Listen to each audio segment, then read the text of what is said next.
Yeah. My favorite. It's Judd's Hockey Show.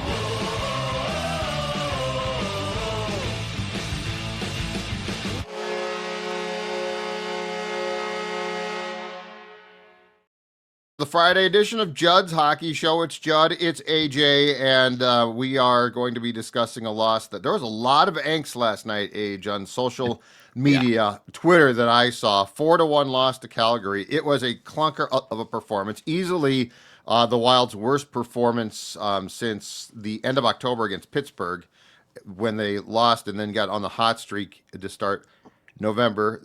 They were 10-0-2 in their last 12, but this was their first regulation defeat since November 6th, the 4-3 loss at Carolina.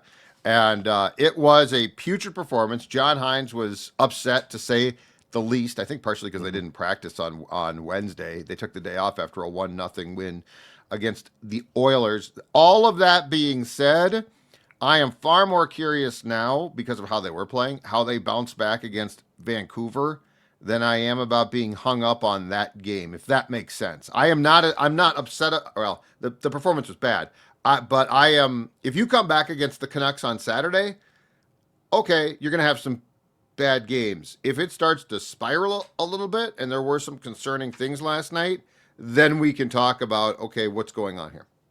Where I can let last night's game go is it's a long season. It's tough to expect them to play well for all 82 games. Like they're people. As much as I would love to sit on my couch and think this is your job, like whatever, they're going to have bad games. And the passes were sluggish. The skating was bad. The zone exits were bad. Like it looked like they got on a delayed flight and then didn't sleep at all the night before. And then people were sick. Like it was just bad all around. And maybe that's not an excuse, whatever. Maybe I should be harder on them about that. And John Hines was very vocal about his thing. And the one part where I am upset is for a team that we've touched on, and you especially have said, they're not talented enough to just win on talent alone, to quote Herb Brooks.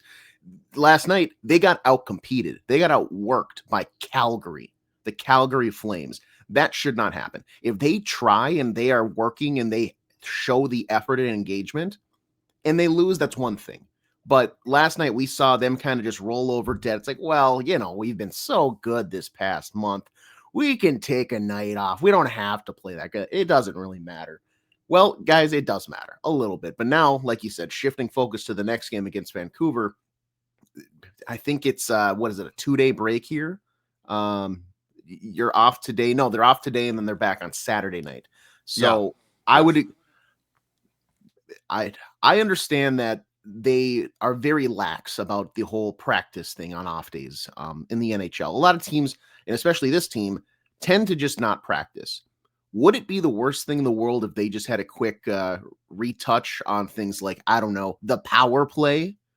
40% of the first period last night, Judd, was spent on a man advantage. I think you recorded 6 shots.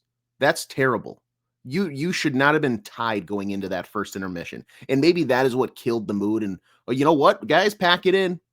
He's standing on his head tonight. Nothing we can do about it. Just that needs to get reworked and retooled. And I know guys like Ryan Hartman are battling an injury out there because he blocked multiple shots. You're missing Marco Rossi, all this stuff. But this is not this is not a cup contending Calgary Flames team that you're playing against.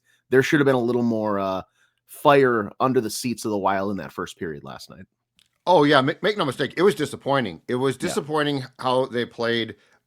To your point, Calgary has been improved certainly of late, but I mean they are still a non-playoff team. I believe they remain the worst team in the Western Conference. So yeah, it's disappointing. I don't fault Hines for being mad because that was, and I saw some quotes this morning from the locker room. Matt Zuccarello saying, "Well, the goaltender played really well, but I mean, sorry, guy, I'm not buying that. You didn't play well." I just want to see how you respond. Let's get to the power play though, because this is an interesting one. So in the awful start that was October, the one redeeming thing was actually the power play. The penalty kill was 60%. It was awful, and it's improved a lot. The power play, though, was red hot, and I believe it's still like 7th or 8th in the entire league because it got off to such a great start. But 0 for 4 in the first period. I mean, the Flames were emboldened last night, I think, Age, because they played such a stupid game in the first. I mean, I think it was it was 3 high sticks, right? That led to 4 power plays because the last one was on Bouillon, and that was called for 4. So they go 0 for 5 on the power play. Probably more importantly to expand this out now. They're 1 for their last 16 on the power play. We now have Brock Faber on the point, who wasn't supposed to be on the point this year. In fact, he started the season, I think, off of all of the power plays because he was deemed to be such a crucial penalty killer. And John Hines' thing was, okay, I want to reduce his ice time some. So we've got Zeev, we've got Spurge, Zeev on power play 1, Spurge on power play 2, and Brock's going to kill penalties. Well, last night, I think for the first time all season, Brock was on power play 1. Zeev and Spurgeon were actually together on power play 2. But here's what I don't get. And I don't know if this is opposing teams now having film or if this is just a regression. But the power play last night, like, I'm not surprised it didn't succeed. Like, it's not like, oh, look at all those great chances and this is a red hot goaltender. They are slow again. They look like they're overpassing again. And like all the things that we have complained about in the past, they're back to doing, which confuses me because there was a time when the power play was really efficient, and why they were efficient was no secret. So, and I get guys are out, okay? I get it. Yeah. But Wayne Gretzky ain't out. Like you didn't lose Wayne Gretzky. You didn't lose Sidney Crosby. Heck, you didn't even lose Macklin Celebrini because unfortunately you don't have him. So, like, the fundamentals of the power play appear to have gone backwards, and I'm curious as to why, because you know what works now, and they aren't doing those things. Calgary, the one like spin zone, which is Calgary is 6th best in the NHL for penalty kill percentage, 83.3% on the season. That's pretty darn good. The Wild, like for reference, despite the fantastic month of November that they had, where they killed off 31 of 34 in a row, they sit at 80.3. So if you pretty much take out a terrible first month for the Wild, they might be around that or slightly higher. And they showed it last night. They're a team that, despite not being super great at maybe every other asset of the game, their penalty kill is really darn good. They pressure the puck carrier. They're swarming the puck carrier. And the Wild at times, especially into that third timeout, where it looked like Calgary's like, we know what's going to work. We just got to pressure them. We got to make them overthink, and then they're going to turn the puck over. And then it was bad zone entries. And this is the thing for me. Late in the game, they're trying to flurry. I think it was a little under 3 minutes left when they pulled the goaltender. They were able to get the puck in the zone with such ease and like almost shut their brains off, because they do their drop pass, and I'll allow that. But then it's either I'm going to pick my skating lane and drive into the zone with speed, ahead of steam. If you're in my way, that's too bad. Or if I get met with 1 or 2 bodies, I'm going to dump it in and follow that puck. And they just don't do that. It's a very relaxed, okay, we're going to kind of skate in here, and then as soon as I cross the line, dish it out to the wing. And maybe that saves you a few seconds of control time once you do get in the zone.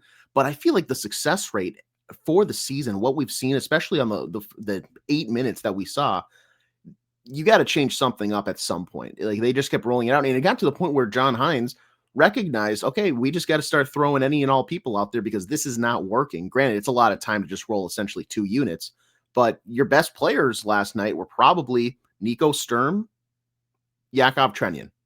And they got power play time last night towards the end of that 8 minutes just because nothing else was working. So I would love to see a retool there, and I think it comes from one of 2 things. You could simplify it a little bit from moving away from this, get the puck to the low wing and kind of look for that bumper and try to just create that low, close quarters chaos, and either do get the puck to the point. You have capable shooting defenders at the top, whether it's Zeev Bouillon. We've seen Jared Spurgeon have a good wrister.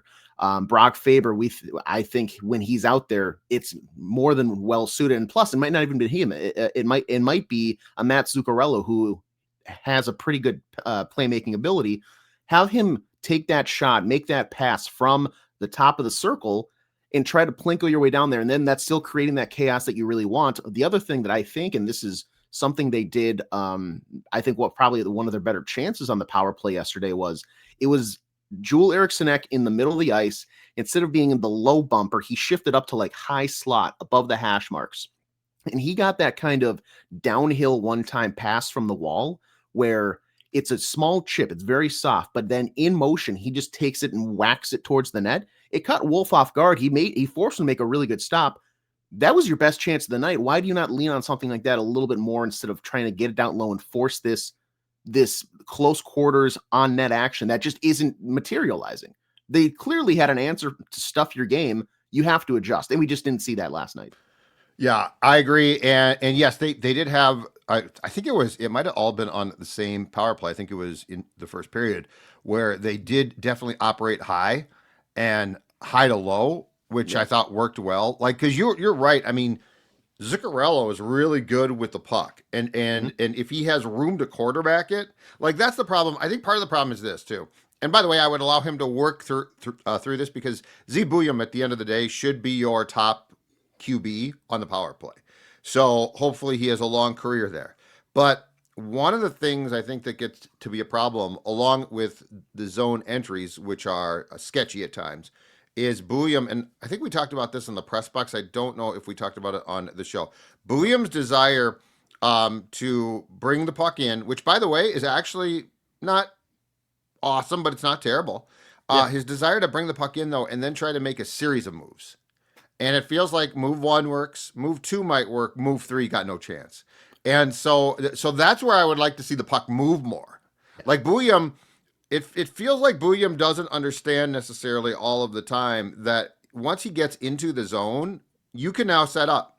Like he's trying to keep things going, or he's trying to make a play, and he's being too cute. So, but there was a time when this was working. So I think you need to go back to that. And, I understand teams watch film, so they have an idea of what your tells are or what you're going to do. But that being said, you were so successful that there's something there, and you certainly have some talent there. I mean, when 97's on your power play, you should be in really good shape. Yeah. So I agree with your point, and that's the one thing is you do not want, I mean, the power play going on the Fritz would be a real problem because this team doesn't score enough not to score on the power play, if that makes sense. Like, it's not like there's, you beat the Oilers, you scored 1 goal. What'd you get against Buffalo in the shootout loss on Saturday night? God, I'm trying to think here. Was that a 2-goal game for them? 1? I'll find it. But I mean, it was a 3-2 loss, so they scored 2 in regulation. Okay, that's the thing. But what I'm saying is you're not scoring enough goals to go 1 for 16 on the power play and say, yeah, but we're still scoring so much 5-on-5, it's fine. Yeah, so I agree. That becomes an important thing. The other thing I want to get to too that I didn't think there was something else that I appreciate what is going on, but I also think that there is becoming a potential over-reliance on it, and I'll get to that in a second. But before I do that, I want to talk about my favorite burger in town, and that is the iconic Parlor Burger. If you have tried Parlor, you know that their burger, quite frankly, their chicken sandwich, their food is outstanding. And now, you know what? If you are going to a Wild game, here is the thing. Right down West 7th from the arena is one of Parlor's 3 locations. All of them. The service is great. Craft cocktails. Again, the food is great. Okay, let's go over to Minneapolis, where there is a Parlor in the North Loop. Again, outstanding. Awesome. And then the newest location, that's probably, about 6 months old, 8 months old at this point, is the Excelsior location, downtown Excelsior. Downtown Excelsior, by the way, absolutely thriving, and Parlor is part of that community now. So St. Paul, Minneapolis, Excelsior, Parlor Burger, check it out. I can tell you right now, if you haven't, it's going to be your number 1 star when it comes to burgers. So I understand this area of the Wild's been really, really good for a long time now. But last night it felt like, and I've just been getting this inkling a little bit. The Wild, for the most part, like during the streak, has played a really good, sound, fundamental style of hockey. But the reliance on the goaltending, I don't know if you agree with this or not. It feels like you're starting to fall back on the goaltending a little bit too much. And look, they played great. That's awesome. But I feel like to ask, and Volstead has yet to show a weakness. Basically, he's been great. Gustafson, I don't think has been as good, but he's been damn good. And the Edmonton game, 1-0. You played well. Volstead was unbelievable. Mm-hmm. Last night, though, I mean, if I was to find fault for the loss, Gustafson's not even near the top of that list. He's not anywhere near it. They lost 4-1, empty net goal. So in reality, 3-1. But I just thought it was unfair. I thought it was unfair. It felt like last night they said, hey, the goaltending's been so good, that's going to save us. And if that becomes your attitude, that will bite you in the ass. I think the Wild should be very thankful that their goaltenders have been so good. I do not think that they should take it for granted that if they don't play well, that Gustafson or Volstead is going to save the day. Because there's going to be a stretch here where Jesper's play probably drops off as well. Mm-hmm. And you're going to have to win games too. And last night, that's the one thing I hated about that game. It felt like they allowed the goaltender, who played really, really well, they allowed him to sort of just be like, oh, but you're playing well. And then, of course, last night they lose. Yeah, I mean, if you want to just do a quick kind of audit of some of the past games for them, last night, 4-1 loss. Not a good performance in front of the goaltender. Wild 1, Oilers 0. Like you talked about, great performance in goal, but also they got that second line did a great job matching up, shutting down McDavid, shutting down Draisaitl. Yep. 3-2 loss against the Sabres. We don't even need to dive into that one. You had Matt Zuccarello on a very weird play, put the goal in his own net. There was some breakdowns there, some turnovers in their own zone, not on the goaltender. You lose that game in a shootout. Wild 3, Avalanche 2. We saw that one shootout, but also you played really well and competed head-to-head against the best team in hockey. That's awesome. 4-3 win over Chicago.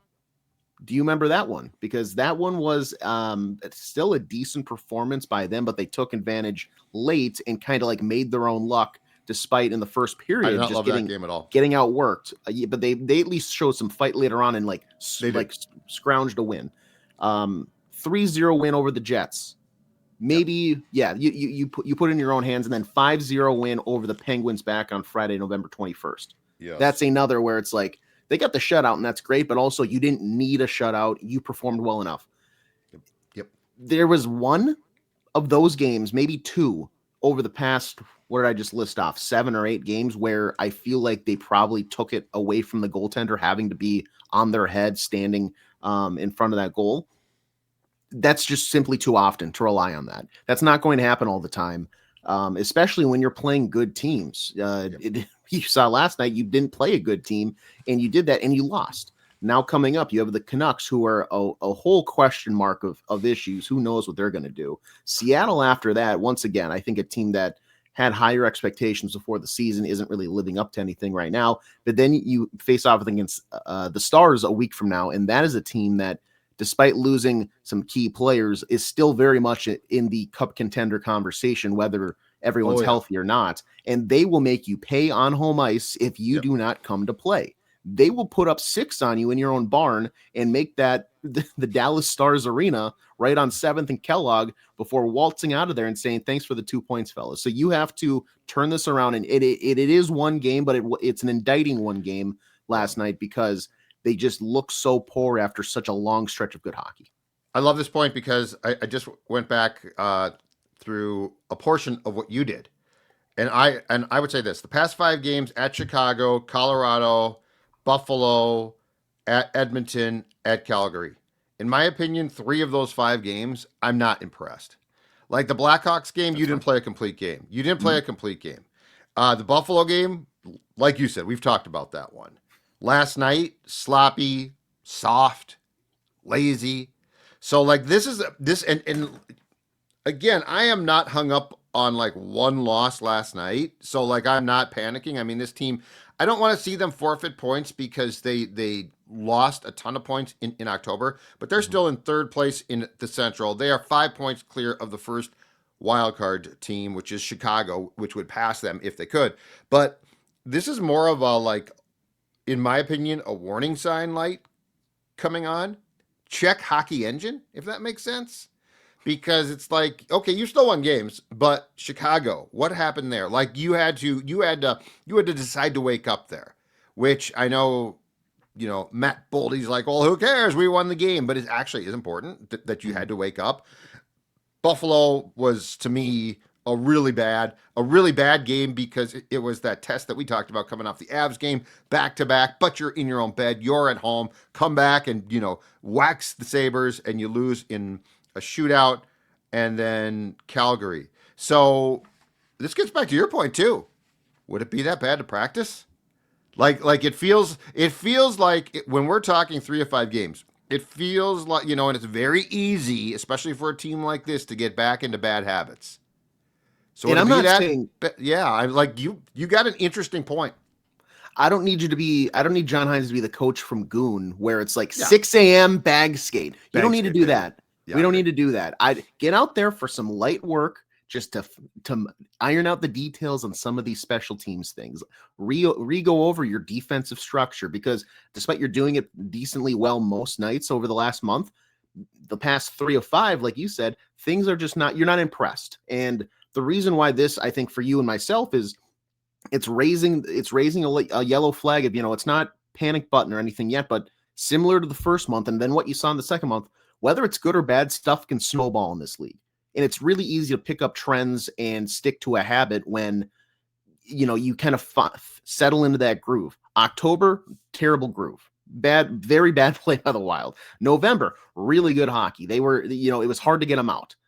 I don't want this December to be okay, now all of this positive work, and I think that you brought this up the other day, which is what the Twins did earlier in the season, where they kind of rattle off, like, what was it, a 9-game win streak, or was it higher than that even? They immediately 13. 13, thank you. Is a 13-game win streak that they just kind of threw away Right. the next 13 games. After a bad start. After the bad start. Which is what this team is doing. The Wild cannot afford to do that. So we've been around this team long enough, and I'm sure people watching have watched this team long enough to realize that this one game could be a telltale sign of what's to come. I hope it's not that. And this is where maybe a practice, maybe one game. And frankly, I think you have 2 very right, like, despite it being one night, get right games. Canucks, very beatable. Kraken, very beatable. Those are 2 get right games for you to now swing that thing back to what we saw for the past month. Or just play right. That's the thing is, it's weird. If you look at the series of games of the 3 in the past 5 that we're talking about, okay, the Chicago game, you still won. Like, you woke up and won that game. Then the Buffalo game, it's like, okay, back to back, I know, but again, you're at home the whole time. You don't have to travel. And if it feels like there are small things, and right now they're small, they become big, but it feels like there's small things that they're not doing now. Like last night, to me, the Chicago game in Chicago that they won late, and last night to me were very close as far as like the Chicago game, but you woke up in time. Last night you didn't, and I know they had chances. I know they had a lot of, Dustin Wolf did play well. There's no question about that. But the eye test of that game was not good. Like, that's why Hines was mad. Like, to go back to what you discussed, which I agree with, and I was going to make this point as well with a different player. But when, in my opinion, Yakov Trenin and Zach Bogosian are 2 of your most active players, you're going to lose. And Sturm did play well too. But I mean, the point is your best players work close to being your best players. I thought Boldy had a rough night on the ice for the first 2 goals against. Yeah, Ryan Hartman continues to just confuse. I know he's banged up or something. He's always banged up. But I thought he had an awful night. Matt Boldy, he has been so good, so I'm not going to this is more just a thought, like a very unweighted thought here. But he just looked tired last night, and maybe that was because Calgary plays a style of game that's like physical. And after the first period and the lack of offense that came from that 8 minutes of power play time in the first, maybe it compounded. But by the third period, it just kind of looked like not unengaged, but more just he looked a little sluggish. And that's where maybe I'm wrong when saying you need to have a practice today where maybe he just needs to lay in bed, lay on the couch, and just kind of focus on whatever, watch some film, figure out what's going on. Like I don't want to give into the Did that Wednesday. You did. He was off on Wednesday, but you're and it's talking not about like a these practice. guys are flying coach on Delta up to Calgary. Well, they got delayed again last night, though. There was another service delay of some sort, but they're off today. But the thing is, like your point is right. You're not talking about a bag skate. You're talking about literally tweaking. I mean, it doesn't have to be a long practice. Yeah. It feels like some of the fundamentals that they got really good at in November are abandoning them a bit, and it would be a really good time to sort of, what's the term, nip that in the bud before it becomes a real problem. Because it's funny how this sport works is you can go from being struggling with what your principles are, and then you get them down, and it's great, but it's a long season, and then you get too cocky and confident. Can't imagine that happening to this team, but maybe it could. And then you sort of go away from those things, and now you're right back to October. And I also don't want this to come back on. Well, now the goaltending's been so good, they're going to win the game for us. It's like, no, they're not. That's not fair to them. That's not fair. I got one more thing before we go here, because you brought this up on the Wednesday show with Jesse Pierce, and I don't know if you saw this, but Greg Wyshynski, who does a great job, ESPN.com, he's been polling NHL writers who it looks like vote for the awards. He's been polling like a certain group, not the entire group, for the awards at like various points. So like we're talking about the Hart Trophy, things like that. Anyway, you brought up the Selke Trophy, and Joel Eriksson, who had been through Tuesday night's game, marvelous when it came to. It's not he was scoring a ton, but he was the Selke Trophy. It goes to the best defensive forward in the league. It almost invariably now, fair or not, goes to a center. So in this version that Greg released here, Selke Trophy, the leader, because Barkov is out, he's the guy who he will win it by default if he's playing, but he's hurt. Yeah. So the leader, Nick Suzuki of the Canadiens. Okay. The finalists, Anthony Cirella of Tampa, who I believe you said was also in the top 3 last season. I think he was 3rd or 4th. Yeah. Okay. And Leon Draisaitl. No mention of your guy, Eriksson. So I think you need to start to pound the drum a little bit more now, Age, because with what Eriksson has done, I'm inclined to agree with you. He might not win the award, but he's a center. He is your shutdown guy, and I think he should at least be in that top 3. I think so too, and maybe it's just because Nick Suzuki is the captain of the Canadiens and he plays on their top line. Anthony Cirella, I mean, granted, Tampa is looking good this year, but at the same time, you can't. It's hard to ignore the past month. Like we see this last year with the voting, and I mentioned this. He finished 24th with 8 points, tied for 24th, I guess, because Pierre-Luc Dubois also had 8 points. What, really? But Nico Hischier, Anthony Cirelli, Sam Reinhart, Alexander Barkov. It made that was your top 4 for voting last year. One of those guys is hurt, not playing hockey this season. Right. But and this is where it's weird for me for the voting, because I feel like it used to be Patrice Bergeron, and at times it was Andrei Kopitar. But now it seems to be the Barkov of, if you're on the ice and you have that name, you're going to get my vote just because. And granted, they play that way. They probably deserve it. But it's just, it's such a crime to think anybody else should rise in the ranks here. If we're going to look at the season and just how things have gone, and it is tough for these people. I'm not sure who he's pulling. I hadn't heard of this article quite yet, but it's hard for people to watch every single game because they might look at some of the deeper line analytics, and that's where I think the first month maybe does hurt. As of right now, what Joel Eriksson has been doing, because they might look and say, well, the Wild are doing good, but like if I look at his Corsi for or percentage or like defensive zone, whatever, it's still not great. Well, that's because it's the compounded everything with the bad October into the good November. but yes, if this is the fuel I need to bang this drum and get some more notoriety for a Joel Eriksson X Selke campaign, by all means, we'll make signs, we'll make posters. I'll head down. I'll head up to Toronto to the Hockey Hall of Fame, and I'll stand outside with a sign. Yeah, we can get a little bit of a movement going for sure. So he did get a first place vote. Okay, so I believe there's 6 guys who got votes in, but he's not in the top 3. So like he got like 1 vote. Okay. The rest of the list is Shane Pinto of the Senators, Okay. Dylan Larkin of Detroit, Seth Okay. Jarvis of Carolina, Mhm. Bo Horvat of the Islanders, and the last one is the guy who actually was second to Barkov in the voting last season for the real award, Sam Reinhart. So Eriksson Ek did get, it looks like he got a first place vote, but it didn't get him near the top, or it didn't get him in that top 3. I'd be curious who that first place vote came from. I'm going to guess it's a Wild Rider. Is that coming from inside the house here where I'm going to guess it's a Wild Rider because, I mean, like what he's done, what he did the past month is incredible.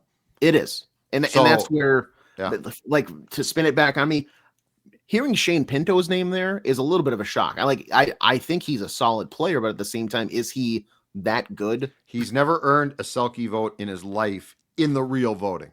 There you go. There's your answer. So maybe is this more performative because they know, like, oh, this is just some throwaway article that we're writing here in early December. No, I think so these guys, they probably take it seriously. Geek out on hockey. I think so. And gals, they geek out on hockey. Yeah, that's fair. But yes, I'm glad he got 1, even if it came from a hometown writer. That's just fine by me. I need that to grow though, because that simply is not enough. And that's where I'm going to spin it on you, the listeners, the watchers. Get out in the streets, get online, get in the comment section of every NHL writer and say Selke, Joel Eriksson Ek. That should be the combo for 25-26. I believe 2 things. One, I believe that you are correct. Like he deserves to be up there. Like if he doesn't plays need to win it, he needs at least finalist. He has to be a finalist. Yep. Now I believe that. But the other thing that I'm going to say, and this is going to infuriate Wild fans, but I'm so sick of it because of how he plays, which, by the way, is good for him. Can I please stop hearing about how Joel Eriksson Ek gets abused in front of the net? He chooses to live that life, which I appreciate, okay? Yes. But if that's but if you're going to go set screens, I'm surprised he doesn't get beat up worse. Quite frankly, if I played goal, I would slash the back of legs constantly until they called me for it. So, and goaltenders don't now, which I don't get. I'd push guys. I mean, what the hell? But anyway, every game it's like, well, look, you took a cross check there. Do you know where he's playing? Do you know what he's doing? Like that is the dirty area. Is he going to get, do you really think, I'm so tired of this. Oh, he didn't get the call there. He didn't get the call there. No, and he's not going to get the call. And by the way, don't complain about it, because if they called the Wild defenseman for the same stuff on guys in front, we would have nothing but every power play would end instantly because there'd be a penalty. Yeah. So or they'd send 2 guys off, whatever it is. I'm so tired of Eriksson Ek, he got cross-checked there. Yeah, he's going into a place where you're going to get cross-checked. And by the way, I appreciate him for that. But I love him for it, like this is not a dig at him. Now he does go to the official and complain, so we could talk about that. But anyway, that's fine too. But I am so tired of announcers and fans. He's being abused out. Yes, he should be abused. This is hockey. You're in front of the goal. It should be worse in front of the goal. It used to be, and I enjoyed it more. He's not a child. He's not a baby deer. This isn't Bambi strolling to the front, barely able to walk, and then a hunter puts a shotgun in his mom's face. And this is hockey. This is the National Hockey League. It's a physical sport. I agree with you there. But even more, that is exactly why I think there's the Jeek cult where you respect his game. Like he does so much to piss off other teams, other players, simply by not really saying anything, because he's just got that look on his face and what he does on the ice. Credit to him, kudos to him, and that's why the Wild should love to have him at the term they do, and also it just love to have him on the ice for great matchups defensively. When he gets abused like that, it's fine. Frankly, I think more guys on the roster should maybe take notice of that, especially on the bottom 6, and it's hard, be like, man. oh, It's hard, but It's a hard but it- lifestyle to lead, but yeah, but I if you agree. share the brunt, it's I not going to agree. look as bad if you spread it out. You know, if you put it all on one, it's going to pile up. But you spread that up, and you know what? Everybody's losing one tooth, not six. A guy in front of the goal being abused is akin to a football fan who wants you should call every holding. Okay, then we're not going to play hockey or football. Well, you should call it every holding. You know how there's holding on every single play, every single power play that X stands in front. He's going to be cross-checked, and you know what? He knows that, and yeah, he'll complain about it. But at the end of the day, he knows he's going to get abused, and he doesn't, and he does it. Kudos to him. Let's chill. Let's stop with the complaining every single time that we see it. All right, we're done. Judd's Hockey Show. I'm sure we'll be back on Monday to talk about the Canucks game on Saturday night. Hopefully the Wild comes back, rebounds, and plays much more solid hockey against the Canucks. He's AJ. I'm Judd. We'll talk to you later.